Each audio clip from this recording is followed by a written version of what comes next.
Waiting for Facebook. Oh, we're live on Facebook. Looking good.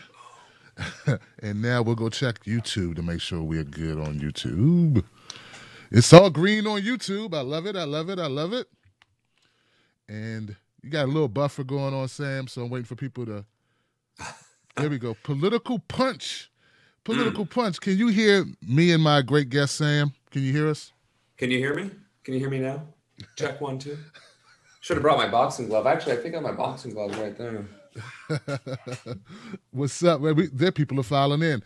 Beth Lamb, G. Gibson, Just the Good Old Boys. Hey, Just the Good Old Boys, thanks for the donation the other day, bro.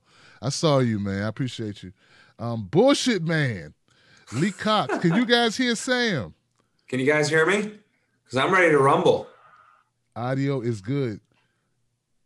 Can hear you both. Okay, let me get some claps in here. Well, we're going to do theme music. Tim Black. Tim Black. Tim Black. All right, guys. Hey, everybody. How y'all doing? Welcome once again to another edition of No Sellouts. I'm your host, Tim Black, and I have a great opportunity to bring back a friend of mine. He's been on this show before. He was the dazzling brother running in the DNC for the chair, and he represented for all true, I would say true people who want progress in our politics. Your friend of mine, Sam Ronan. How's it going? Thank you for inviting me. I appreciate that. Hey, man. Hey, look, I want you to know, Paul Chapman, he was like on me like, Tim, Sam, get Sam on here. He's got a message for the people, man. So today I was like, look, you know what? Let's try to get in. Thank you for being available on short notice. Oh, of course. I mean, here's the thing. Like you said, it's about progress and it's about people. And if I'm not available for people, then I really shouldn't be doing this, right? Hey, look, man, you said it, man. I wish all our politicians or all our candidates felt that way, man. But that's the spirit, man. Real talk. So, Sam, what are you up to nowadays, man? We know you ran for the DNC chair, and people were like, Sam's the guy. If somebody gets in there, you know, the only person we can really support full-heartedly is Sam Ronan, man. So what have you been up to since that? Well, honestly, the great news is after the DNC chair vote, as it were, I wasn't idle. I got to travel the country. I got to speak at a few places. I got to help a few people get elected. I got to help elevate a few others and get their prominence going. But one of the things I was able to do was found Our Voice. And ever since then, it's definitely become an our organization, an organization of many. The candidate directory is growing every single day. We're up to 52 unique candidates who have filled out their questionnaire where you can literally find out what they believe and what they stand for. We're changing the game. We got the app. Right now, my campaign's using Nation Builder, and we're finding out the hard way that for $2,700, you get about 5% return on that investment. So we got our own Our Voice canvassing app that's hitting the streets, and then people are knocking on doors and adding the information. But the main kicker is I'm running for Congress. That's why I'm wearing this nice dapper vest that everybody remembers, right? That's right. See right there, the veteran pin. I got to make sure that gets in there. Actually, I got to thank my dad for that because I only have the regular flag pin, and my dad's like, you know what, you're a veteran, I'm a veteran, you need this. And I was like, oh, wow, Dad, thanks. I appreciate that. That's right. So the kicker, I don't know if you want to break this or if I should just jump right into it, but it's how I'm running for Congress. Yeah. Now, this is the thing. In fact, I titled this, Sam doesn't know the title of the show is, God, what is the title of the show? Throwing away political labels to do some good with Sam Ronan. So that's the build up to this. So Sam, so you're running. What's different about the way you're running? So traditional campaigns focus heavily on fundraising and heavily on, TV ads and advertising and just spending all sorts of money on expensive consulting. And aside from not doing that, being grassroots, focusing on door knocking and canvassing, it's also about which party is the party to pick, right? And unfortunately, people think that every state is like California or Washington or Massachusetts, where you can run third party or where you can run independent and run on your principles and win. But unfortunately, Ohio is the Rust Belt, and we vote one of two ways, Republican or Democrat. There is very little choice. And in my case, I'm in a gerrymandered district against the Republican. And here's the other fun fact that we found out. Democrats, in general, do not aspire, do not write onto our beliefs, our views, that progressive ideology, the classical liberalism, if you will, the classical conservatism. So what I've done and what we've agreed to as a campaign is to throw the politics out the window. I know what I stand for. I know what I believe in. I don't know what everybody else believes in. I know what my countrymen believe in because I ran on the same platform for state representative. I ran for the same platform for DNC chair, and I'm doing it now for Congress as a Republican. And that is the big kicker. I'm running right against the incumbent, Steve Chabot, as a Republican. I'm going to challenge him in the primary because here's the thing. As a Republican, I have to be taken seriously. I am now a threat. Nobody challenges incumbents. Nobody does that. What happened was last year was the Democrat who did win, Michelle Young, was completely ignored. She was ignored entirely. She tried reaching out to him for debates, to challenge him in media buys and everything. Ignored completely. He won by 20 points, doing nothing. He wasn't even present. I think he did a couple of handshaking ceremonies and that was about it. And he won with a landslide. He didn't have to do anything. But now he will, because this 27-year-old actually had a birthday recently. This 28-year-old veteran is going to bring him to task because here's the thing. He voted for that tax bill. He's been supporting the Muslim ban. He's been doing all the things that are harming Americans, regular people, people like you and me. We're nothing exceptional. We go to work. We do our 9 to 5. Well, you might not have to do a 9 to 5. You got the Tim Black show going, but I have to work 50 hours on the weekend, turning wrenches. And you know what? That's fine. Because I was active duty 2-3 years ago, and that's all I did. Went to work, served my country, came home. That was my life. I threw that away because service means more than just yourself. You got to put yourself out there. And that's what I've been doing. And that's what I've been showing people. And even last year, when I ran as a Democrat for state representative, I had the same platform. And people were like, wow, I can't wait to vote for you. You're totally a Republican, right? I'm like, no, I'm a Democrat. And they're like, oh, slam the door in my face. Wow. So to that point, right, I got to hit this home again and again. And I'm going to be bringing this up all week, I think. Yeah. It's not about the party. Right. It's not about the party, man. I think we need to really unpack that and kind of slow that roll because I know people are listening probably and I just want to make sure they understand the logic. Yeah, I kind of jumped into that. Sorry. Yeah. No, it's all good. It's all good. That's like the overview. So in Ohio, there's a certain demographic. There's a way that things are set up. You talked about gerrymandering. What's up with the location? What's up with the voting in Ohio? So the interesting thing about Ohio and my district, the first district in particular, is it has Warren County, which is extremely rural, extremely white, extremely, I would say, between poor and middle class. I mean, you got the agricultural part of it, and then you got kind of the suburban part of it. But then you also got this corner of Cincinnati, which is diversity. I mean, it's a metropolitan area, population of, I think, 700,000 or more. And the top left-hand corner is what belongs to my district. So the gerrymandering occurred in 2010 with the census and the redistricting that occurred then. And before, Steve Chabot would win, lose, win, lose, win, lose. And then Warren County got lumped into it. And guess what? He's been sitting pretty ever since. And that's because Warren County is an 80-20 red district. Cincinnati's 50-50. I'll give you that. Cincinnati, if I was just running in Cincinnati, I wouldn't have changed my party affiliation. In fact, there could have even been some thought to running as third party. But in the first district, with that 80-20 split, if I win any amount of those votes, it takes it away from him. And I still can count on the 50-50 split in Cincinnati.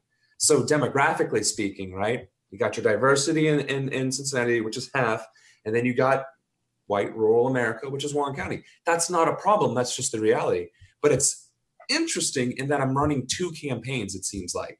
I have this so I want to preface that again. I'm running two campaigns as a progressive, which means my platforms aren't changing. It's the way I speak, the way I deliver it, right?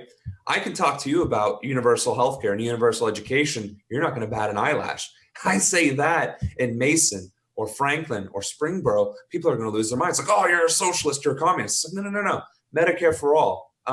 Ending the Chartergate scandal that ripped through Ohio.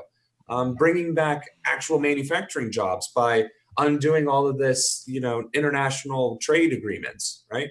Focusing on investing here in the state of Ohio. legalizing marijuana to both combat the opioid crisis and bring, agriculture back. These kind of things is how I talk to people in Warren County. Cincinnati, it's hit or miss because, like you said, it's a 50-50. So I could talk about, universal health care, universal education. We want to have public services available to shock the public. We want your tax dollars to go to, guess what? Your programs. And the thing is, people love it. They loved it then, they love it now, and they're going to continue to love it because populism is on the rise, and the good kind. So that's I hope that answers the demographic question. Yeah, I just know how, people, like, when they hear it, it's so foreign to what they know, because we don't really talk about, like, how politics is played locally and how it differs from district to district. And we just look at the name tags and say, okay, Republican, nothing for me. But it makes sense when you look, do you want to actually win? Do you know what I mean? Do you actually want to win in this race? And look, and one of the things I deal with, because like I interviewed Ben Jealous, who was running in Maryland for state governor, and Hillary's strong. Like her brand is strong. Same thing with Tim Canova. The Hillary brand is strong where he's running, and it's like is certain ways he has to campaign, and people don't get it. They're like, say what we want you to say all the time, man. Put it out there. Say it the way we want it. They don't realize for you to actually win, you have to understand the terrain and speak to what people there will motivate them. So go ahead. It's not even like that. It's more so if I speak French and you speak Spanish, we're not going to be able to communicate because you don't know my language. But if we both understand, I don't know, Latin, right? Let's just use that language. If we both can speak Latin, but it's a broken Latin, we can at least understand each other because we're speaking on the same level, right? You might be talking with a bit of a French accent and I might be, or no, just the Spanish, I'm the French, but you get the idea. I do, yeah. If we're speaking with a little bit of accent, we're still speaking the same language. That's how you have to look at it. We're still speaking progressive. We're still standing by our issues. We're just saying it in a way that they understand. Now, here's the other thing, right? The divide with Republican versus Democrat, Democrat versus Green, Green versus everybody. You can't have that divisiveness and expect to win. You can't say, you got to vote for me or else you're a sellout. What's that going to do? That's going to make you say, all right, fight me. No, that's not politics. Politics is, these are my values, these are my ideas, and this is how it aligns or how it benefits you. This is why you want me to represent you. And if you're not saying it in a way that they understand, then you're not going to reach them. And that's why, in other ways, if you're going to run for office at all, say in a Republican district like mine, you kind of have to run as a Republican because otherwise you're just going to be dismissed out of hand, which is exactly what happened to me. Now, mind you, Warren County, 80-20 split. I am a white male veteran. If that's not a victory in a rural community, I don't know what is. But guess what? I had a D next to my name. And that automatically nixed any of the demographics that would have benefited me in that race. Whereas now I'm running as a Republican, and now my military background, I don't like the fact that my race plays into it, but it does. But so we gotta either play to win or play to be like, you know what? I don't think that's right. And I think we should do it this way and that way. We're not all Bernie Sanders. We're not all Jill Stein, right? We all shouldn't be Gary Johnson, though, because we should all know what Aleppo is if we're running for president. Just kidding. Yeah. Gary, if you somehow manage to watch this, mad love. Seriously. Yeah, you know what? You know what, Sam? I feel you all the way, man. It's just that people just caught up on these labels. Yeah. And it's like once you go down this path of trying to educate them. So you're going to be running as a rhino? Yeah. Well, here's the thing. Republican in name only, guys. Republican in name only. Right. And people don't understand that. It's like, oh, you're a sellout. You're supporting the party of this. It's like, first of all, my tack hasn't changed. And I've been lambasting the Roy Moores, the Trumps, Paul Ryan's, Mitch McConnell's. I was the first one. Well, one of the first people to say this tax plan is going to kill people. This tax plan is antithetical to family values. How is it family values? You are literally forcing single mothers into poverty. You are literally forcing families, millennial families, preventing them from being able to get a house, to pay off their debt, to start a family, to get a car or do whatever, right? By increasing the burden on the middle class, you are in effect preventing any sort of familial growth whatsoever, let alone economic growth. Mm-hmm. And so even if we're talking about a conservative viewpoint, where's the fiscal responsibility? Let's take all the money away from the people who will spend it and give it to the people who don't have to spend it. Right. It's just like, Tim, if I gave you $100, you'd spend it. You give $100 to Bill Gates, guess what he's going to do? Nothing. That's the point. Thanks for the $100 and put it in Wall Street, or just put it in his bank, or put it in a mutual fund and watch it accumulate, or invest in, I don't know, another, I don't know, what is it? Company going public offering. Yeah. Another right. Public offering in a company to get some more stock or whatever. That's what they do. That's why they're rich, because that's what they do. I don't understand why people don't get that about, taxes, when it comes to taxes and trickle down economics and everything. Right. And that's why I'm saying it. It's not even, and like, okay, fine. You want to call me this sellout Republican or whatever. Cool. Eisenhower, Roosevelt, FDR. I mean, you name the greatest presidents in our time, and they all had the same exact policies, right? JFK, FDR, Eisenhower, Roosevelt, Lincoln, they all had similar progressive policies, which is the advancement of people. You could go back 2,000 years to Julius Caesar.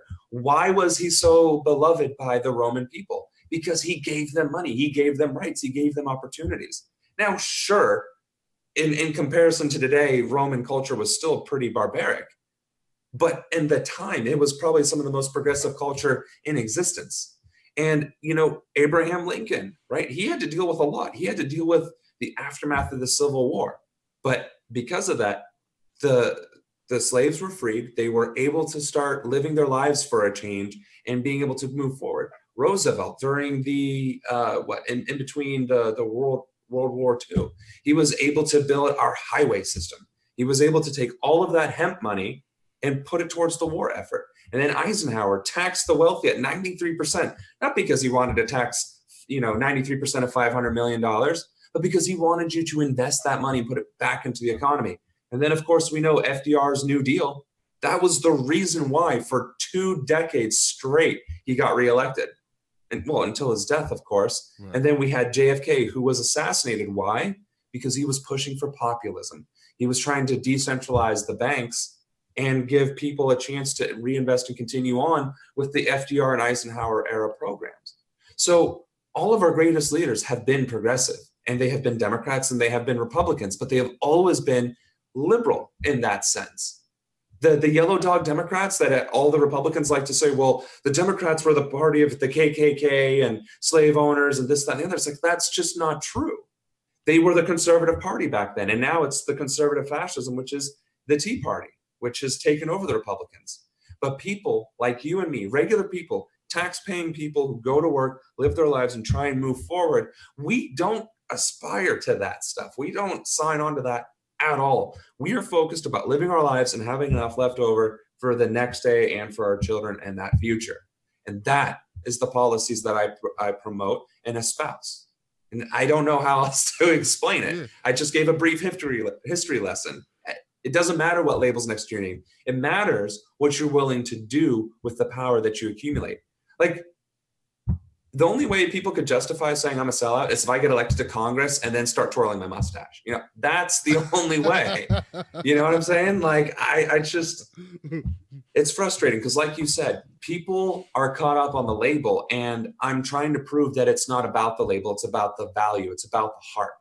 And I don't know, maybe 2017 is too early for that. I don't know. Or maybe it's too late. I don't think so, though. I think we got a chance, Tim. I'm seeing it. I'm seeing a lot of passionate people, a lot of energetic people that are going out there, that are running for office for the first time, who just got elected running for the first time.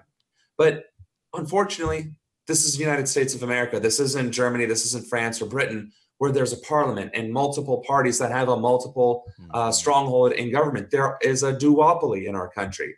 And at the lowest levels of government, sometimes a third party can get elected or an independent. But the vast majority of people are Republicans or Democrats. The very few examples or exceptions are Bernie Sanders. And honestly, I don't know any other prominent. I'm sorry, Paul Ryan. Rand Paul. Sorry, Rand Paul. Those are the only 2 prominent, not Republicans and Democrats, that are senators. As far as I know, that those are the only names worth mentioning. So 2 out of 100, out of 435 congressmen, out of the hundreds of thousands of elected positions. We got to fight within the system or we lose. You can run Green Party, rail against the Democrat and rail against the Republican and lose, and they still get reelected and they still cause these problems. I'm looking at it in point of fact as a military strategy. I need to win, so I either go behind enemy lines or I attack the enemy directly. And going behind enemy lines wasn't working. I hear you, man. Like, there's a saying, it goes something like, do you want to, it's not enough to be right. You also got to win. Like, right. You know what I mean? And then people, I don't know if they really grasp it, but I think with shows like this to kind of break it down for people, maybe we can start educating them to what's really going on in the ground and what we might have to do if we want to change these policies. Because at the end of the day, that's what it's about. It's about the policies that you will implement when in power, right? Right. And to your point, it's not even about educating people, because that implies people are ignorant. It implies that people don't know any better, and people do. It's that people are angry and it's emotional. Right now, politics is emotional. It's not logical. And I don't say that negatively. It's true. People are passionate. They're angry. They're desperate. They're afraid for their lives. Why? Because their lives are being threatened. So having these kind of shows and having more of them, I've even noticed on social media, people are saying, hey, if I ran as a Democrat, would people be upset? If I ran as a Republican, would people still support me? And the vast majority of response is yes, we would. Now, some people, there's the 10 or 20%. They're like, nope, you're a Dem. Nope, you're a duopoly. You need to do this, that, or the other. But having the conversation is the first step. And you know what? It's that to me is what's most important, right? We have the Our Voice candidate directory. That's already post-partisanship. Yeah, Sam, tell me more about Our Voice, man. Okay. What is that?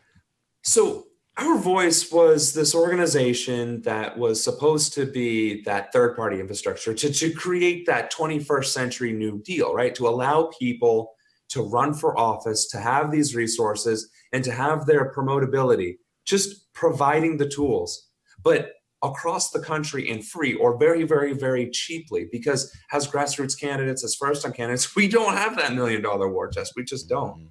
But if you were to look at the directory, www.ourvoiceusa.org/candidate-directory, if you just happen to go there and you look at the map, you'll see pins across the country.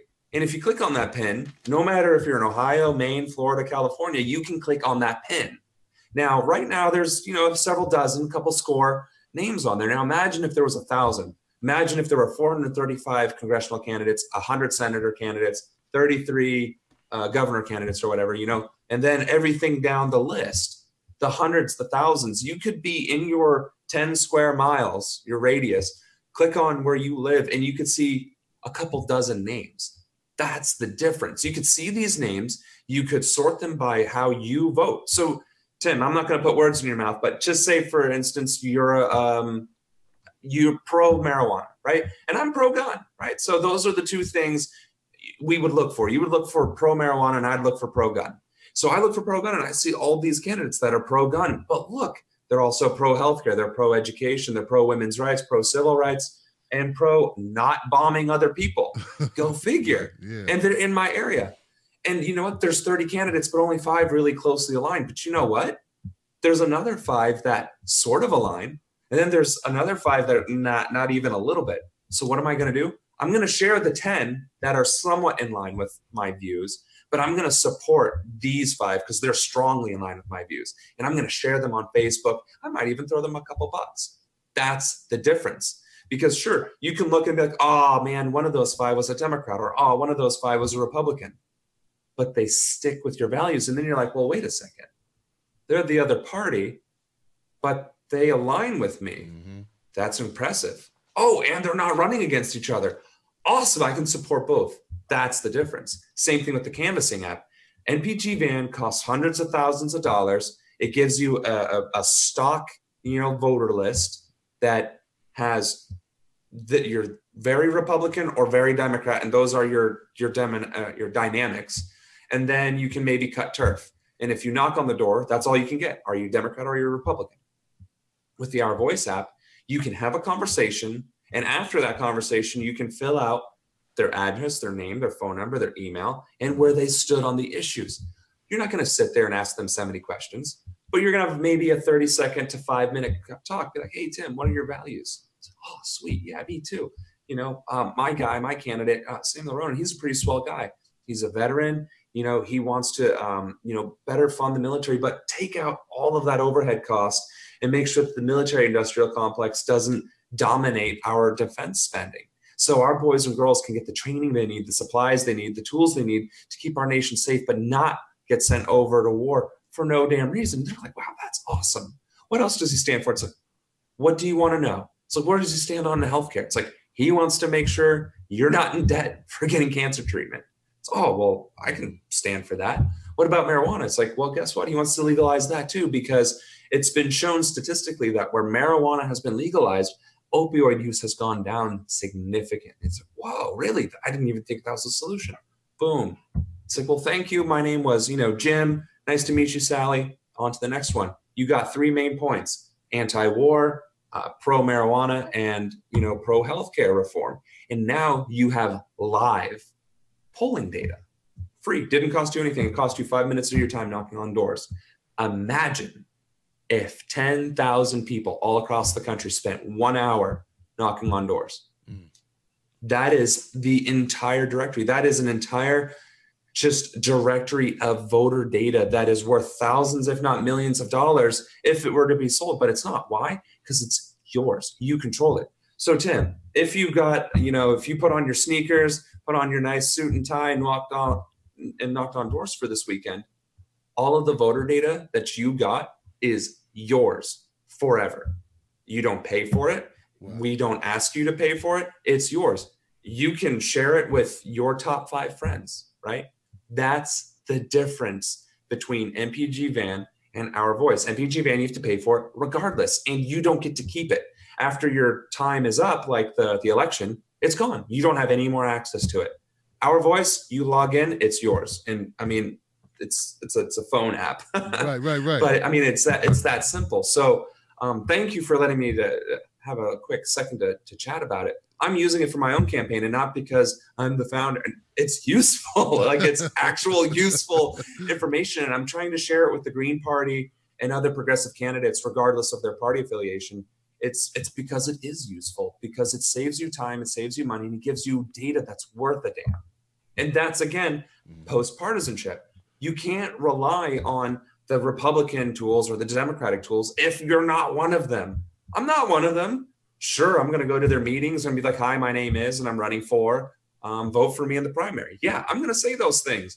And I'm either going to be met with positive or negative reception. Those are the only 2 things.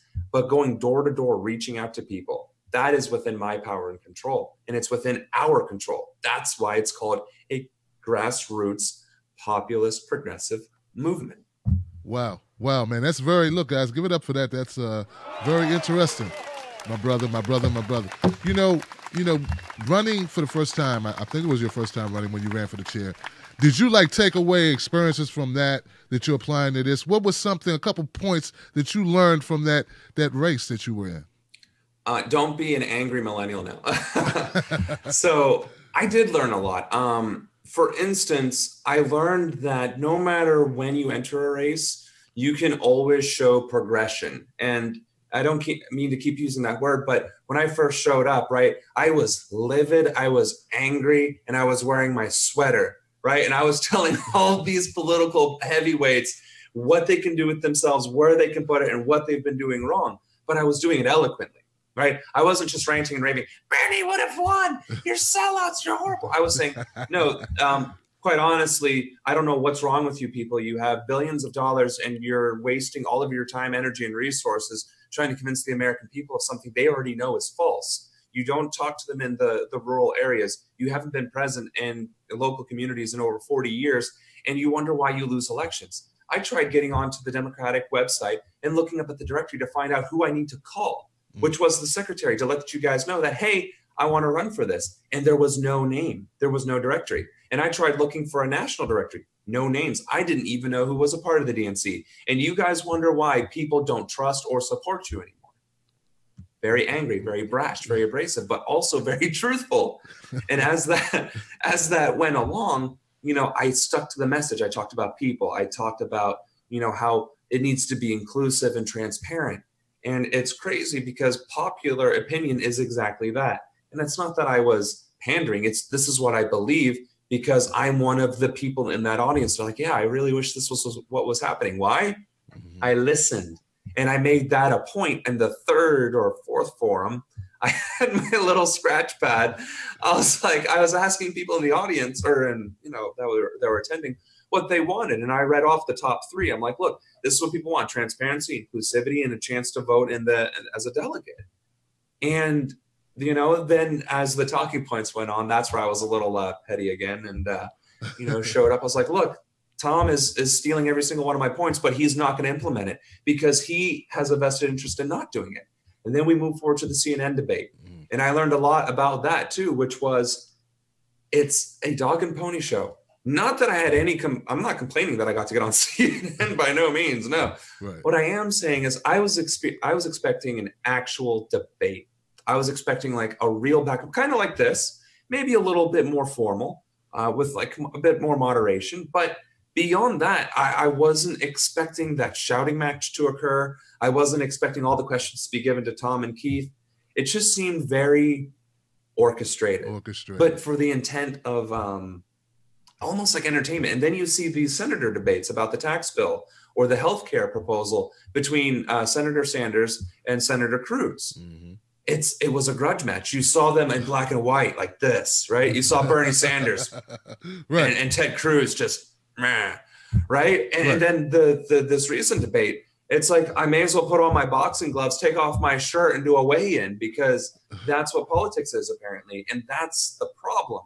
We're no longer statesmen. We're no longer leaders. This is all about publicity and who can shout the loudest. I mean, you want to know why Trump won? Because everybody talked about him, how brash he was, how stupid he was, how abrasive he was. Yeah. But they were talking about Trump. That's right. So people are like, you're just seeking attention, whether it's good, bad, or otherwise. And I'm like, I'm not seeking it. I'm not looking for negative attention. But if you're going to give it to me, I will address it, which only allows me to address it. That's what people don't realize.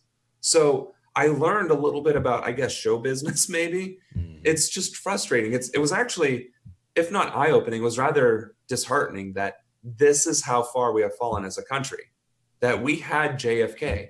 We even had Ronald Reagan and Jimmy Carter, right? I'm not a big fan of Ronald Reagan because he was the father of trickle-down economics, the war on drugs, and mandatory minimums that devastated the poor and the minority groups in our country. But he was a speaker. He was eloquent. It was still statesman-like. From him onward, though, it was a decline, a steady decline. And that's the unfortunate truth. But up until about Obama, I would say we had no articulation. We had no debate or substance in our politics. And then, of course, what? He got elected. And what happened? It was just another smear fest. The Tea Party said, nah, we're not going to do our jobs.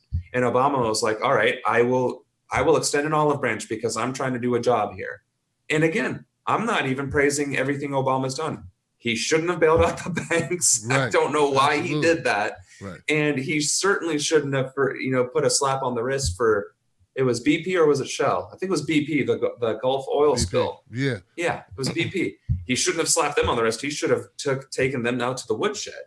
And okay, but he still did it at the ACA. He still handled the 2 hurricanes. He still got Osama. He still pulled us out of Afghanistan and Iraq. Sure, we started bombing other countries, but we didn't have at least a military, like, boots on the ground presence. And that makes a difference as a veteran who could have been deployed there, So all that to say, we don't have leaders. We don't have actual statesmen and stateswomen anymore. We can count them on one hand who have any ounce of integrity or a shred of spine. Bernie Sanders, Tulsi Gabbard, every now and again, Elizabeth Warren, and Tammy Duckworth. I got to give her props. She doesn't get nearly enough credit, but when that woman opens her mouth, it is pure unadulterated fire. I was just like, damn, can you give her another mic to drop? Because still, though, we have very few leaders in office and on either the federal level.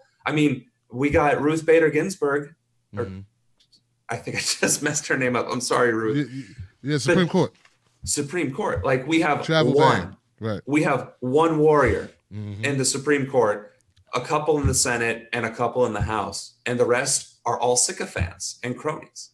Wow. That's the problem. It doesn't matter. You know what? You can even hate me. Like, honestly, vote for me because you hate me, but vote for me because I'm not that asshole who just voted for the tax reform bill and the Muslim ban. Like, disagree with literally everything I have to say. Know for a fact that I would have never voted for that. You know what I mean? Mm-hmm. And that's what we have to understand. Do we want to win or do we want to be right? Have you been out in the field, and if so, talking to Republicans or people who vote Republican typically? What's been their response to when you say, look, I'm running as a Republican, but this is what I believe? Have they given you feedback on that yet? Oh, it's always been the same feedback. They're like, oh, wow, these are the things. That's awesome. The only time I've ever ran into negative feedback is when it's the single issue, right? Because I'm pro-choice. As a Republican, I'm still pro-choice, and I'm going to stick by my value. I might not shove it down people's throats. I'm not going to be like, hi, my name is Samuel Ronan, I'm pro-choice. No, right. If it comes up, it comes up.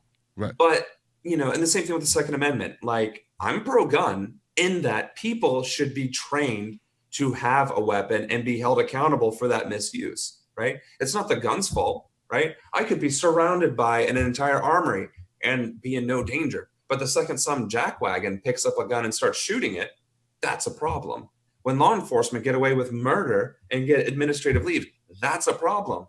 When people who had a history of domestic violence and the Air Force knew it and didn't file the paperwork, and then that person goes and shoots up a church, that is a problem. But it's not the gun's problem, right? So when I talk to people, even about those controversial issues, they're like, you know what? I actually disagree with you, but I like what you're saying. I agree with your point.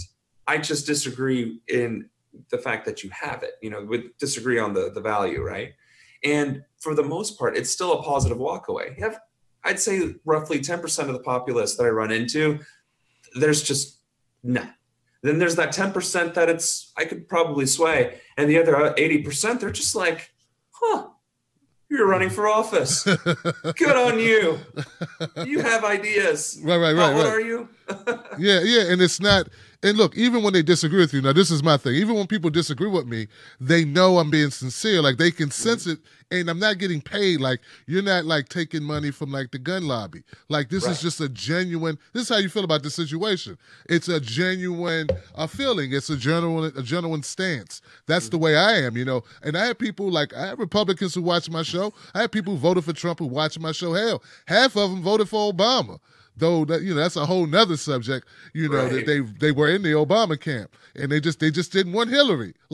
So I don't know how did Ohio go? I know it went for Trump. Ohio definitely went Trump, and of course my district it's an 80. Okay, it's 80, more 20, like they say it's a +6 split is what they say, but of course the congressman won by 20 points. So polling data, right?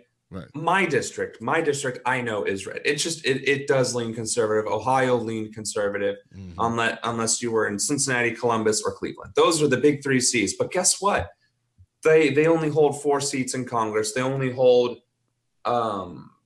15 or 20 state representative seats and maybe 5 or 6 state Senate seats. So it might be a majority of the population, but it's a minority of the actual legislative power. And that's what people don't realize.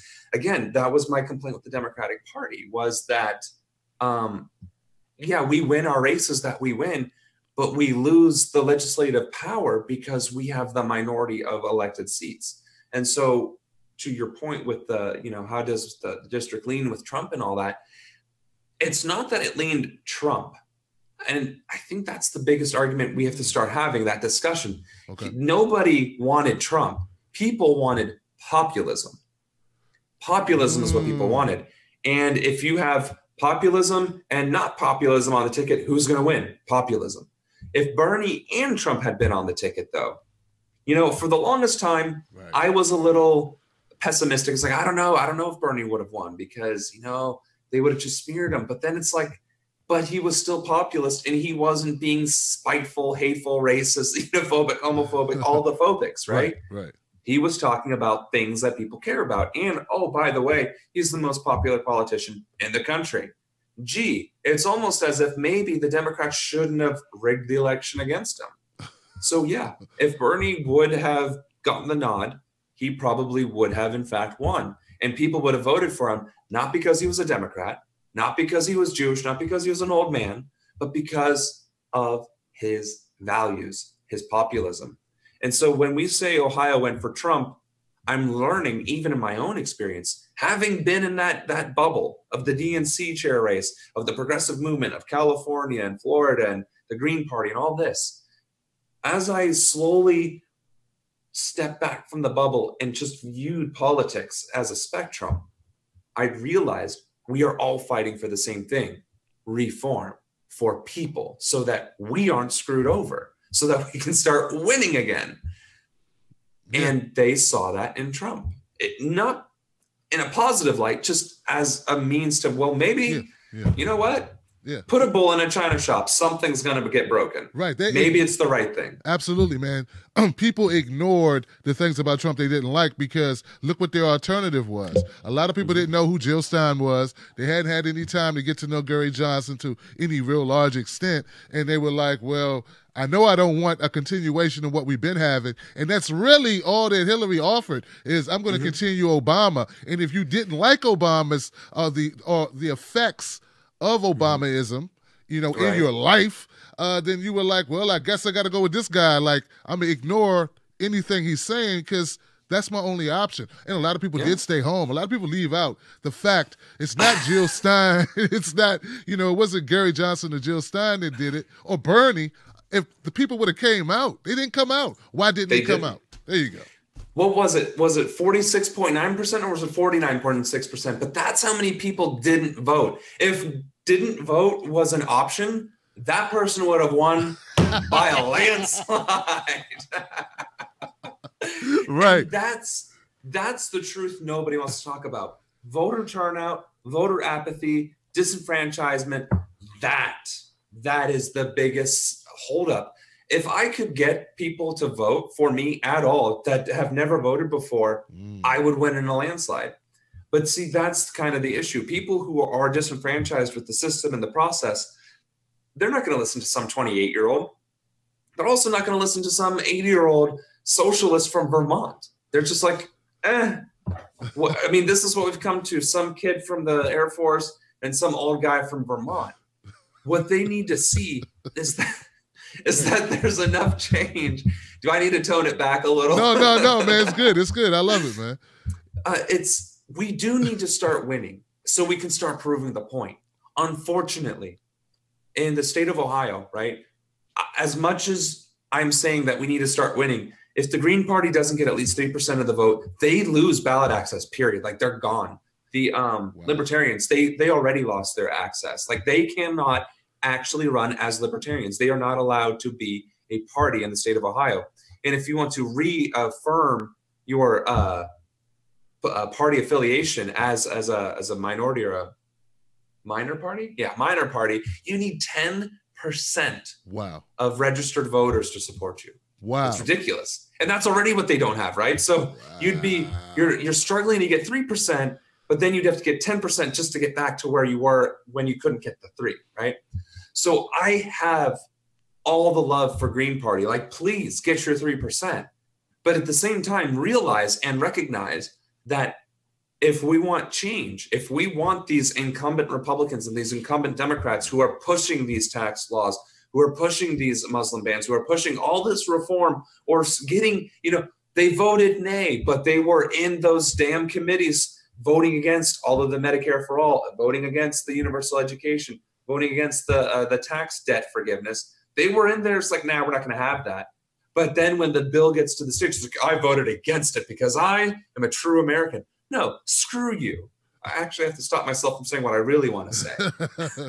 Point is, if we want those jackals and those two-faced politicians out of office, we have to be all in against whoever it is against them, right? And that means finding whoever the progressive is and backing them.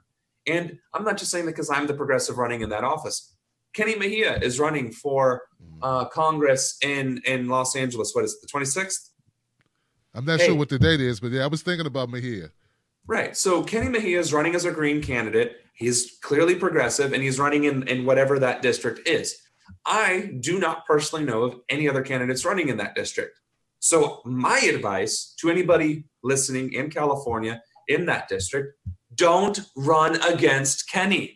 Don't do it. Support him instead. Put all of that infrastructure that you would have created for your own campaign and put it behind him. Why? Because we might get our first Green congressman. And we're not splitting the vote among Democrat, Independent, and get it a Republican elected. The more we split our vote, the more we lose. So like you were saying, we need to be all in to that one progressive. Hey, Sam, let's keep it real, man. Why is it that people don't have that type of like logic when it comes to politics? Like I've seen that so often, bro. It's like, look, I'm going to go first, and I'm going to say this. I believe people are in it for themselves a lot more than they're in it, or than they will admit. Like they won't admit. It's not just about the issues. Yeah, they care about the issues, but they want to be the person champion that issue. Like that's more important. Like I think there's a lot of ego in that. So what do you think, Sam? Well, I think if I agree with you, I'm going to be accused of having the ego myself, and I already have. So, but no, to your point, I will actually address that. People accuse me of the ego. Fine. Have that argument. I will debate you, and I will fight against that every step of the way, because everything that I have done in politics, leaving my military career to run for office, to support people in my district, to then run for the DNC chair and say, maybe if we, I don't know, listen to people and I don't know, took their advice, maybe they trust us again. And then the Our Voice candidate directory, and then the Our Voice app, and then, oh, by the way, helping Green Party candidates and mentioning other candidates on CNN, on interviews. Yeah, I'm in it for myself. I'm in it for myself to get elected so that when I'm in Congress, I can be your voice. But I can't be your voice if I don't win my primary or if I don't win the general. And I'm not going to do that if I don't have your support, if I don't get your help, if I don't get your resources, your volunteer hours, whatever the case it is you can bring. And neither's Kenny, neither's Tim Canova, neither Stephen Jaffe, Lindsey Brown, Jimmy Connolly. I can list off, you know what? I can go on the candidate directory right here. Rebecca Cadaldo, Allison Gilbraith, Adam Davis, Gabrielle Thorne, Megan Scoggins, Emmanuel G. Morel, Mark Bignell. There's 52 names on here that are going to lose. They will lose. The incumbents will win. And nothing will change, and you will suffer. You will continue to suffer because these people aren't winning their elections because you want to be the hero. And maybe it's the military mentality. I don't know. One team, one fight. We are all one team. I don't care if you're Dem enter. I don't care if you're Dem exit, Green enter, Republican enter. I don't care if you're starting the Pink Pony Party. As long as you are fighting for political reform and not getting in the way of anybody else, right? So if you're running for office in this office, don't challenge the other guy. If they're running for Congress and you really want Congress, okay, talk to them. Hey, I really want Congress too. Maybe we can combine our ideas. There's a thought. Maybe you can help the other person. Or be like, all right, you know what? You need to run for Congress because you know what? I think you could do just this one other thing that I couldn't do. Yeah, you need to do that. Like maybe they have a national platform. Maybe they have a better local platform. Maybe they just have $1 million lying around and they can spend it. And I have lint in my pocket, right? You know, so run for county commissioner, run for state representative, run for state senate, run for something, but don't get in other people's ways. And if there's Dem enter and a Dem exit, both running in the same race, don't fight each other. Fight the incumbent or the establishment candidate. Because here's the thing, right? Say, for instance, I win my primary. I could step out of the race at that point, and this country would be better for it. Why? Because Steve Chabot didn't win. The current Congress, pick anybody. Pick Paul Ryan, Mitch McConnell. if you primary them and win that primary, Mhm. granted, chances are you'd win that general too. But theoretically, if that was our only goal to win the primary and then just leave, we've won. Wow. They lost the primary. They are no longer authorized to step back into the race by law across the country. You want to really stick it to the man and to the establishment, Mhm. primary them, beat them, and then give them the middle finger and walk away. Look, I want to make a statement about the ego thing, just in defense of you. I know it sounds good for people to imagine that these very humble people can do these really big things, and they somehow get hoisted up by other people, and they're the reluctant guy that goes and champions and wins. But in reality, it takes a certain amount of cojones, a certain amount of self-reliance to do a lot of shit. Now, just like, okay, for instance, I'm doing comedy now with Lee Camp and Chris Mohan. Oh, nice. And we went to Richmond, Virginia, and before that was Philly. We're going to be in Salt Lake City, Utah, and then we're going to be in Portland, Oregon. I'll tell you this. Okay. It takes a certain amount of ego to go on a stage in front of hundreds of people and tell things in your head to the crowd. Like, it's not something for everybody.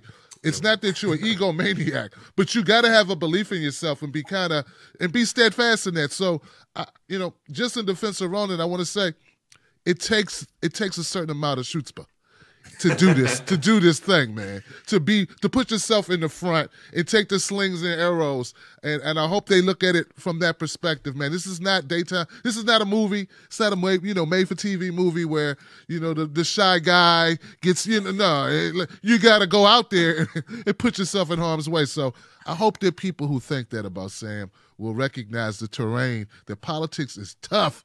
It's tough as hell. It's tougher than being a stand-up comedian, I tell you that. But it's tough, okay? So, Sam, tell people where to go to find out more about what you're doing, man, and so they can get involved. Well, first of all, Tim, I appreciate that. Thank you for the kind words. Now, the shameless plug, I love it.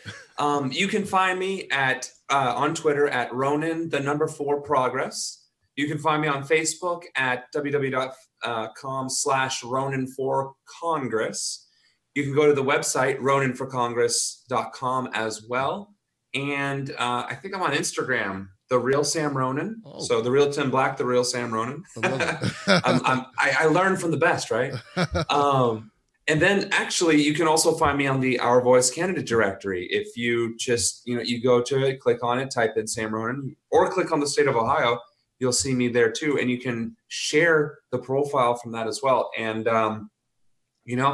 as Tim said, I need your help, I need your money, and I need your support. So whichever one of those things you can offer, I am more than happy to take and willing to put to use.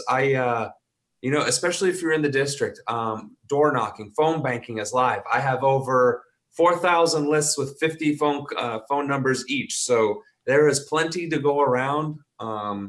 And donations are welcome. It helps me, keep my volunteers happy, puts pizza in their bellies, and keeps them keeping on knocking on doors. So that's where you can find me, and looking forward to seeing y'all. That's dope, man.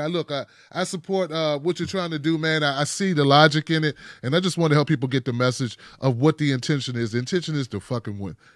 I can curse, he can't. The intention is to fucking win, and we gotta win, man. We gotta start getting some wins under our belt. We're off to a good start. Like there were a lot of wins for socialists, and that was amazing. We want to keep that streak up with people who have the right principles we fall in line with, man. Sam, you've been an excellent guest, brother. Thank you very much, Tim. It's always a pleasure. That's it, guys. Ronan for Progress. Ronan, the number 4, Progress. The Our Voice app, how much is it? $4.99, $2.99? No, how much is it? It's free to use. It's free to use, man. So easy to download. Easy Android and iPhone. That's what's up, man. I love it, guys. Look, I'll see you guys tomorrow, 9 p.m. Eastern Standard Time. I don't know who's coming on my show. Maybe somebody, maybe it's me. I'm not sure who'll be here, but I will be back, brothers and sisters. I love y'all. No sellouts. All right, Ronan. Great show, Sam. Likewise. You know what? I have to admit, your interviews are the most entertaining. And I don't mean that in a like it's interactive. I was on Jimmy Dore twice now. Whoa. And he was what? He was great, y'all. He was.